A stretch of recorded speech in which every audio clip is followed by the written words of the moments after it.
Hi everyone, welcome to rose number 13. Okay, we're catching up on halfway there. Let me show you a couple of things here first. So I've been continuing the painting here I usually film 3 or 4 of these, a day, because I have other things to do in the studio here as well. So I'm here, and I just took a break for lunch and went back and walked the dogs and came back in, and the paint started to have developed just a little bit of a film on the top of it. If you want to keep it wet, just get yourself a real fine mister bottle and just spray it lightly like this, and it'll stay nice throughout the day as you do that. If you're in a real hot area and you have hot air blowing through it, you may have to do that more often through the day, but you can mix in a little extender and stuff, and I show all different kinds of ways. Here's something else that I did. Forgot to clean out my brush with some of the blue. Now, it's not completely hard, but some of the blue I used on that film for, on the last rose that I just did. I use this stuff a lot. This is just a regular thing, hand sanitizer, and you want it to have a high alcohol content, or ethyl alcohol or something like that is really good. If you get up around 60% or so, that's good. 70 or a little bit more is even better. But even this is just a thing I got at Walmart, and to use that, and you just push some of that into your hand. Let me set this off to the side, and this will clean out all of that color. Even when the color is completely dry, it will clean it all out. So it's a real quick way. It's really nice. Doesn't hurt your hands, of course, because it's made to go on your hands, but it cleans out all of the color and stuff out of your thing. And it's the alcohol that does it. Alcohol is the binder, or it breaks the binder in acrylics and stuff. So you could do it a couple of times and get it out. Get majority of it all out of there and stuff, but it puts your brush right back, and that will work on a brush that is completely hard with Heritage as well. So it will take it out. Okay, so alcohol is the good thing to really use, but I use the hand sanitizers. Are really nice. So if you're done painting for the day, just clean your brushes with a little hand sanitizer, rinse it in a little water, and then I like to, when I'm completely done, just poke your brush in a little bit of extender, and that will keep your brush really nice and pointed and stuff till you come back to paint with it again. So there's all kinds of good ways. All right, let's go in and let's paint a little bit more of a soft flower this time. I'm going to take some water down here, and we'll return to some of our other techniques just a bit. We'll start mixing it up a little bit. Well, let's make a soft violet. We'll tone it with a bit of our green here. We'll just reach into that and grab just a bit of our green here. Real soft. Let's get it a little bit more on the blue side here as well too. I find a color that I like, and it'll work really well because this is the background that has just a little bit more yellow in it, okay, that I told you about earlier, and that's kind of nice. Let's thin that out with a little more water here, and let's just push this over. I don't want pink, but I do want to get some of this here now. And I'll break up the tone. You know me, I like to break up the tone with some other colors. So let's drop a little bit of the bluish tone in there as well. And see, that works really well together. So you pick up a little bit of that violet to the blue violet here, and that looks nice. Now I'm going to wipe back. I'll wipe back just a bit here and let some of that yellow come through. The nice complement of the violets there, and you got a nice soft pretty little background here to start with. All kinds of ways, so you can wipe back as much as you want. I'm going to leave it just about like that. We'll take off some of this, clean up my palette a bit, and grab a new paper towel, and let's make a nice soft. We'll use a little bit of that violet here into our yellows here to help soften our yellow. Yellow oxide, I'm not going to go into that. If I want a soft flower, I'm going to paint it yellow oxide. That's your nice soft, excuse me, your nice soft toned yellow. So let's do that. And let's see, we face those others that way. Let's push this up this way. This be kind of pretty. See how it's a nice soft yellow here. And let's paint another one down this way here. That'll be good. Maybe an area of some back down here. Matter of fact, let's just get a little bit more yellow just working back in through there. Because you know, when you're painting large bouquets or groups and stuff of roses, you'll pick up other colors back behind it. You know, especially if it's nice and deep and stuff's going on back there. All right, so we'll take our yellow here. Let's cool that down a little bit of our quinacridone violet. Come down about 1/3 of the way here. Start your nice deep one. Okay, you can soften it just a bit here. And just soft movements coming up.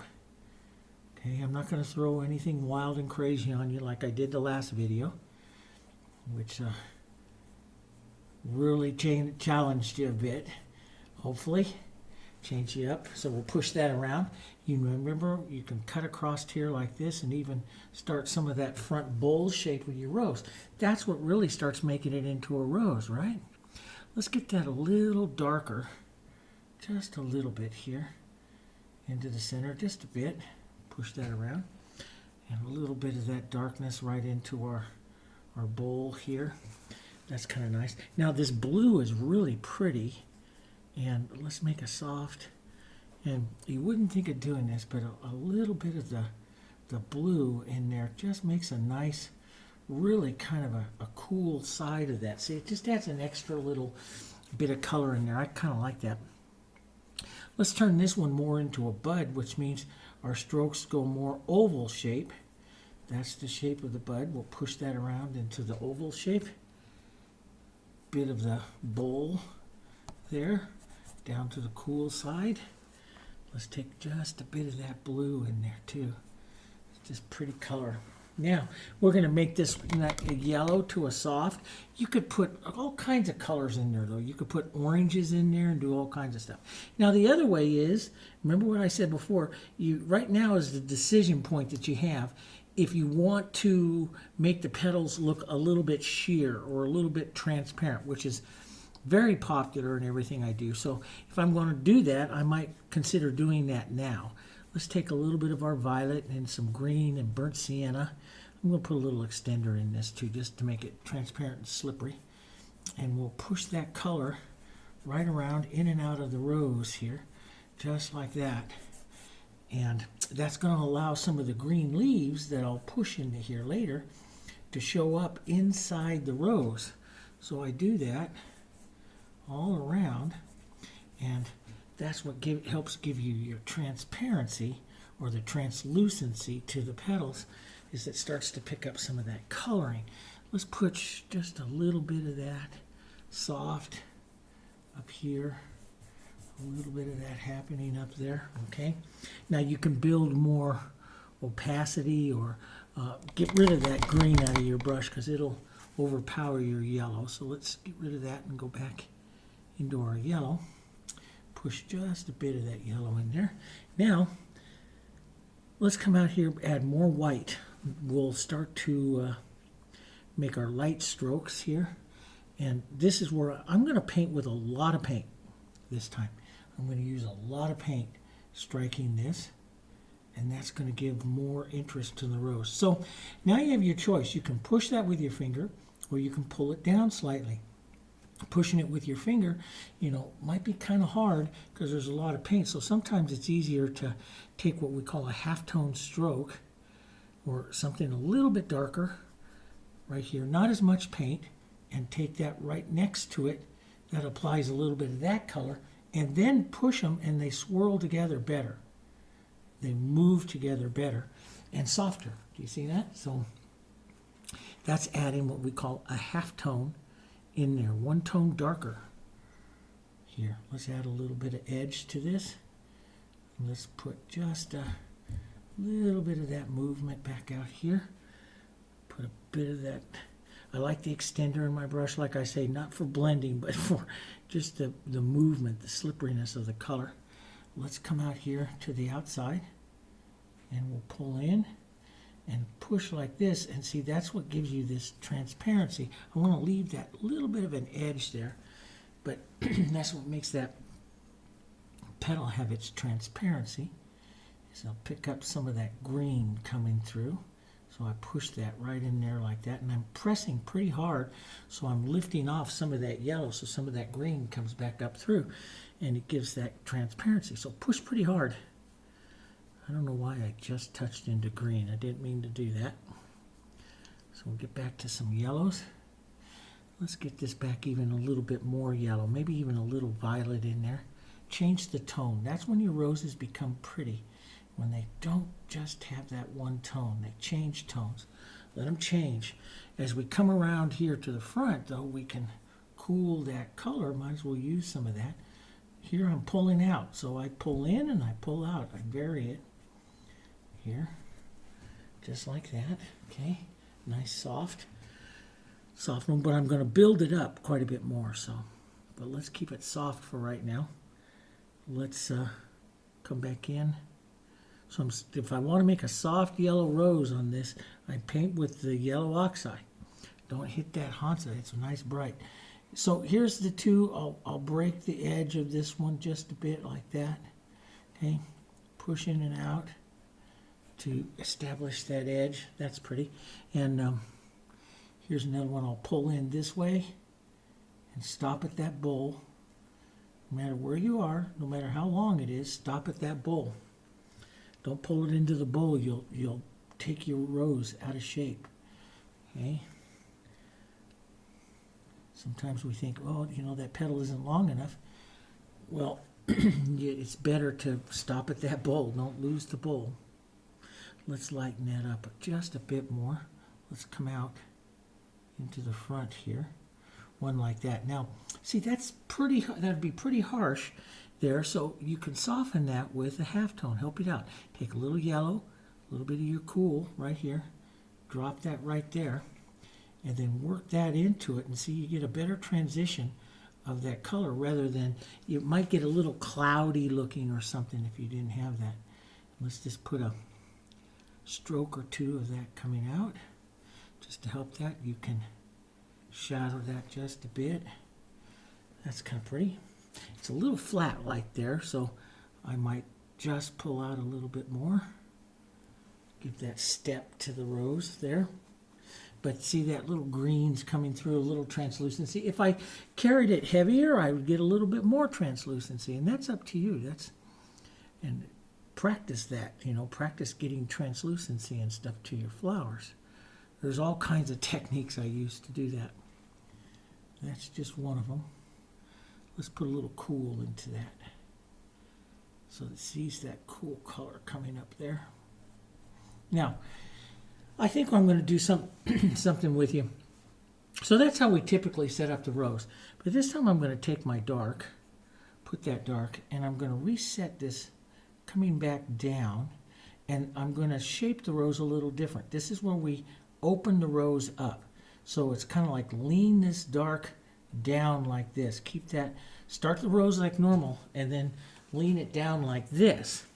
So what that does is it opens up the bowl. Now, let's take our light. Now, instead of closing this way, like we've done before, we'll close in this way, pull in this way, pulling this petal in like this. And what that does is, see, that opens this side of the rose up. Let's put a little more light right here. Let that be a nice transition there. Put just a touch more light with that. Like that, just transition right into that shadow there, like that. So you see the rose opens up. So we can add some spinning petals in here onto this side, and they can open up here on this side. Just move them around. Paint the movement. Like I say, I touch and paint petals. I mean, paint movement more than I paint petals here. So just create the movement inside of there, and you'll create the different look of the rose here. You can go more yellow oxide in that center there like that as well. If you get too much, I mean, the real movement is really set by the dark. So just come back in and work that dark through again, and that really sets your, to me, that's what really sets the nice movement and stuff of your rose. Let's set a little bit more of that dark in there like that. So you can see that opens that side of the rose up. It's a little different shape. You know, there's thousands of ways we can open up and do some of these shapes here. But that just opens this one up a bit. And they just transition into into that shape. Now, cool this down. Okay, a little light, a little cooler here. Let's just drop a few some movement here like this. Let's go back to our lighter, warmer right here, lighter and warmer. So we can go back up to our light side. We can strike some lighter petals here, push them into the bowl. Strike a little bit more there like that. Push that into the bowl there. Or you can pull out an edge and leave more of an edge like that. You know, if you get too close in there, don't forget to restate your bowl shadow in there. Okay, always keep that bowl shadow. Let's get this nice and light and warm up here. Pull it right down into that shadow there. That's kind of pretty. Let's put a little chisel, almost white now. A little chisel of a petal pulling down like that. Right in there. That's kind of nice. Maybe a little chisel right in here. Coming across. It's getting a little warm over there, but it's okay. Just push it just a bit. And let's maybe get a lighter, cooler, so I'm having some violet into it. Lighter and a little cooler, not too much light because you're on the shadow side. You'll know pretty quickly when you put it on there. And just push that one in there. Now that's a little dry there, so I have my choice of setting a half tone in there, or I can just take a little soft, just a tiny bit of the shadow on my brush and some water. Water is your main movement of these types of paints here, like that. That looks pretty good. Let's pull down some light right here and just set that as a petal there. That's kind of a pretty rose. Maybe a nice light hit. Nice light petal right here.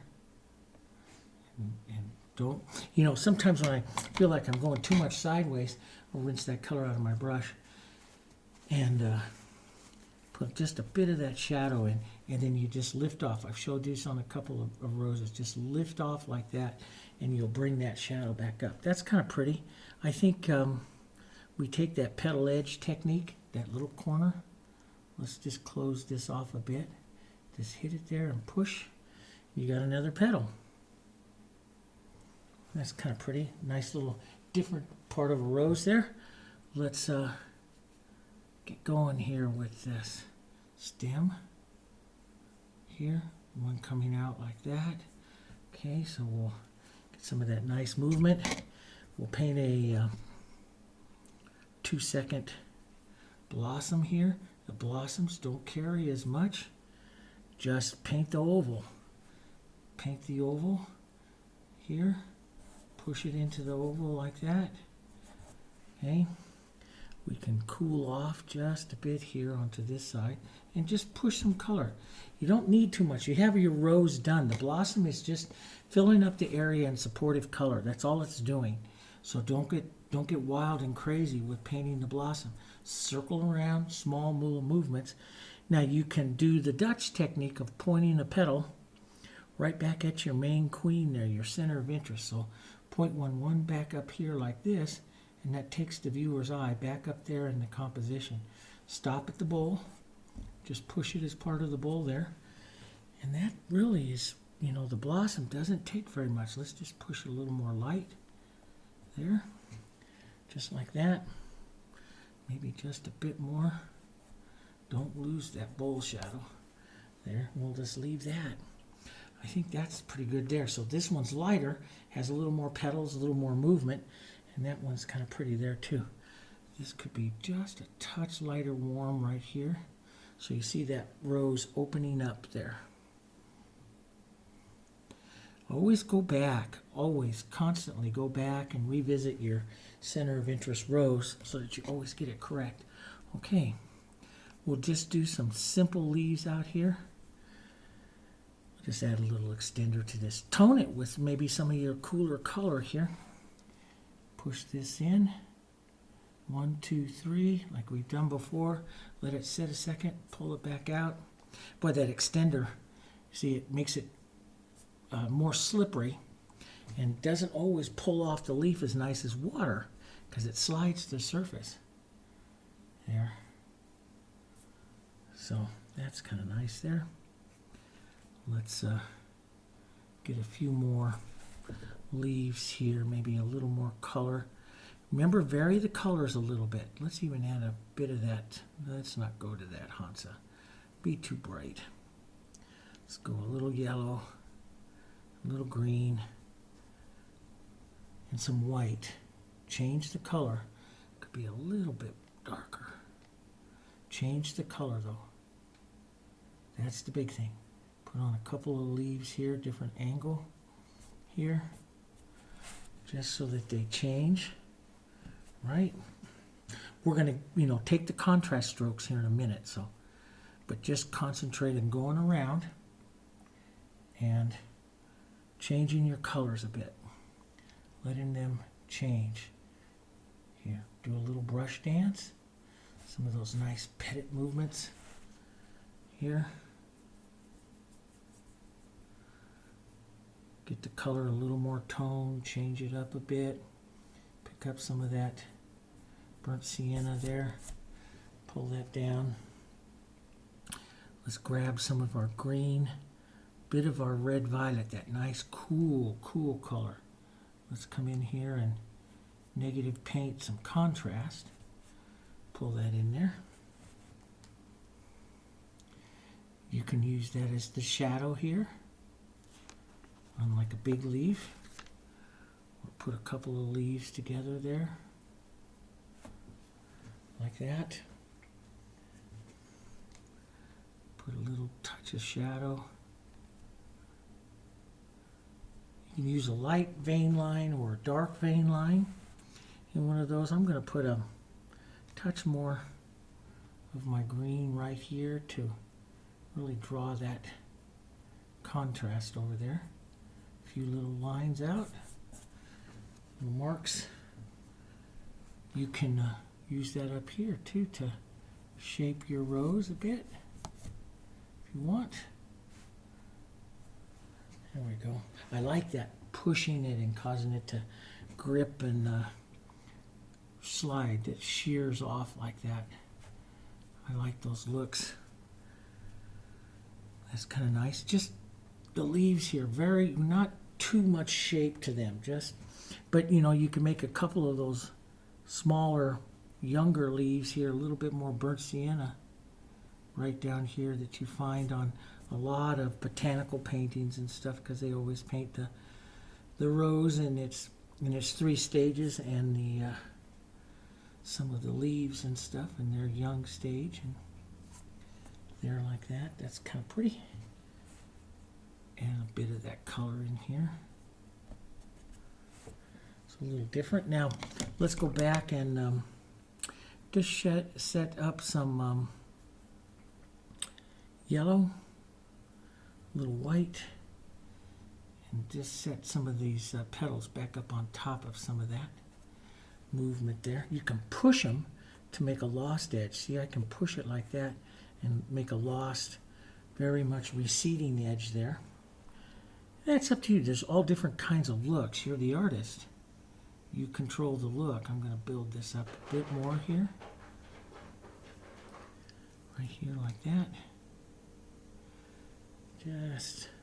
I like that. A little bit of, I always like to go back and revisit my center rose there just to make sure I got everything that looks pretty nice.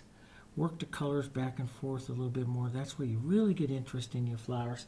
Working the colors, leaving little marks there are nice. You can use that petal edge technique to define the edge a little bit more, especially if you want to leave some of that translucency of the petal. Just push. See, you can push that petal and pick up that green in there, and then clean it up with either way. You can clean it up with a little bit of your green or a little bit of your dark color and stuff like that. And yeah, it's just real fun there. push a little green right into that edge just a bit. There.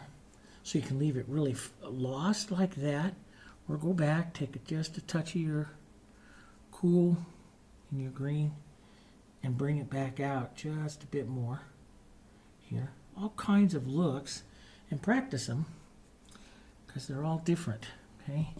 They're all different. Now, I could pop up, since my rose is so light there, I could pop up a little bit more of a yellow, brighter yellow green here. A little bit more of that yellow here. Right up on a few of these leaves here. That'll look good because it picks up the real light color that I'm carrying on the rose. And it's nice if your leaves can carry not quite as light, almost as light. So these will dry down just a bit there. But they pick up that look of your the light to dark that your rose has, and then they support it. You don't want to just paint one color leaves throughout your composition. Then we'll take some of that light here, put it on here, and let's just do some nice, something about these little vein lines that just add that final little movement that's just nice to the painting. There. Final little movement there. Go. Some light and dark. Some other kinds of movements here. You don't need to paint perfect leaves in here because the viewer will find them just like that. Right at 27 minutes. That's pretty good. I've been painting most of these between 25, 27 minutes, except for that last one that I just about, that I threw a nice little monkey wrench into the whole thing about painting a rose a little different, starting with the dark, huh? So there you have a fun little one there. This time, rock the rose down and don't tighten up that circle so much. Bring it down, and instead of curving, and this is the thing, instead of curving, see how these petals curve down like this? So imagine the roundness of the bowl. So they're pulling down like this. This time they pull in like reaching petals. So you don't close up the bowl with any kind of curving here. So you're pulling in, and they pull right in to the reaching petals. That opens up the side of the road and make it look like that it's falling open, okay? It's a little bit different shape to the rose. Try a half a dozen of those. All right. Okay. So that was rose number 13. Okay. So I'll see you next time on rose number 14. Don't forget to hit the comments down there. Don't forget to hit that like button on the video too, because that helps the distribution of the video. And if you want a color picture of all this, go on over to Jansen Art Online. There's the Rose Challenge right there on the menu. It's right up on a banner there. Just click that. You can go right in there, and you just click, and you can download the photo. Have yourself a nice color photo to help practice and look at the shapes and stuff like that. Okay? All right. I'll see you on the next one.